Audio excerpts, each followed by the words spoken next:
The room was quiet for longer than it should have been. Maps covered the table. Every one of them showed the same direction. Loss. France had fallen. Allies were retreating. Supplies were thinning faster than replacements could arrive. Winston Churchill knew the numbers. He had read them himself. There were voices in the room, calm, reasonable voices, arguing that survival no longer required resistance. Negotiation wasn't surrender, they said. It was realism. There was no guarantee that continuing the war would work, only a guarantee that it would cost more. More cities, more men, more uncertainty. Endurance, at this point, wasn't heroic. It was irrational. And Churchill understood something that made the choice heavier, not easier. Once you choose endurance, you don't get to stop when the cost rises. You only get to stop when collapse makes the decision for you. The question wasn't whether the country could endure. It was whether he was willing to carry responsibility for choosing a path that might fail publicly and destroy him privately before it ever succeeded. The pressure didn't arrive as panic. It arrived as persuasion. Men he trusted returned with carefully constructed arguments, not demands, not threats, calculations. They spoke about supply lines and air power, about how long morale could realistically hold, about how much could be lost before endurance itself collapsed. Each argument was sound on its own.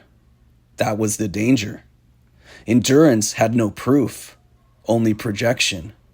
Negotiation, by contrast, came with numbers, timelines, probabilities that could be defended if everything went wrong.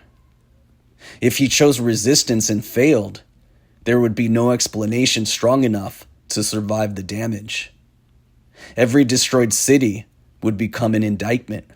Every casualty would narrow the room for defense. Once the choice was visible, it stopped being abstract. It followed him into every meeting, every silence, every pause where someone waited to see if he would reverse himself. Endurance, once chosen, demanded consistency. Any hesitation would be read as weakness, any concession as collapse. Outside the room, the pressure multiplied. Foreign governments watched for signals. Markets reacted before outcomes were known. The public searched his face for certainty he did not feel. Expectation became a second enemy, because once others believe you have chosen endurance, they begin to spend their own confidence on your behalf. And when that confidence runs out, they expect you to answer for it.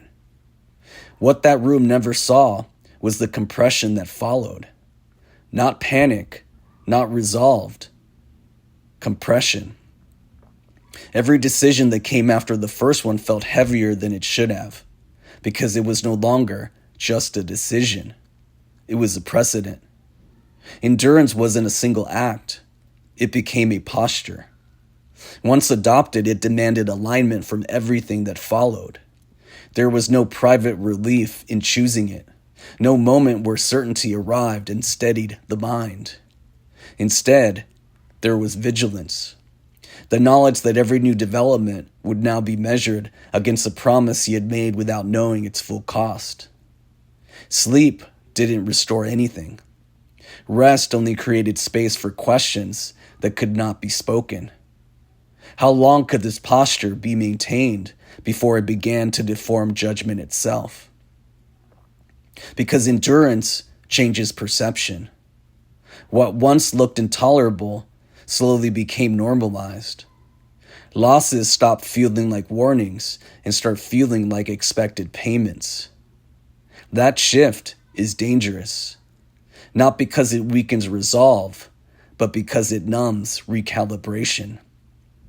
Churchill carried that awareness quietly. The awareness that endurance, if left unexamined, can become indistinguishable from stubbornness. That choosing not to quit does not guarantee you are still choosing. Every public word had to project certainty while privately absorbing doubt. Every hesitation had to be concealed because hesitation, once visible, spreads faster than fear. The cost was not stress. It was solitude inside leadership. To endure publicly is to fracture privately. And the fracture does not announce itself. It widens slowly under the weight of consistency. The consequences did not arrive as resolution. They arrived as permanence. Endurance became the expectation. Each future decision was filtered through the first one. You endured then, you must endure again. Stopping later would not look like judgment. It would look like failure. Adjustment would not look like recalibration. It would look like collapse.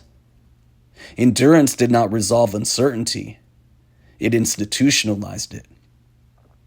And once endurance becomes the baseline, choice begins to disappear. Not because options vanish, but because the cost of reversal becomes unbearable. Whether endurance preserved the future or narrowed it beyond repair was never clear in the moment. Because once you choose endurance, you may never be choosing again.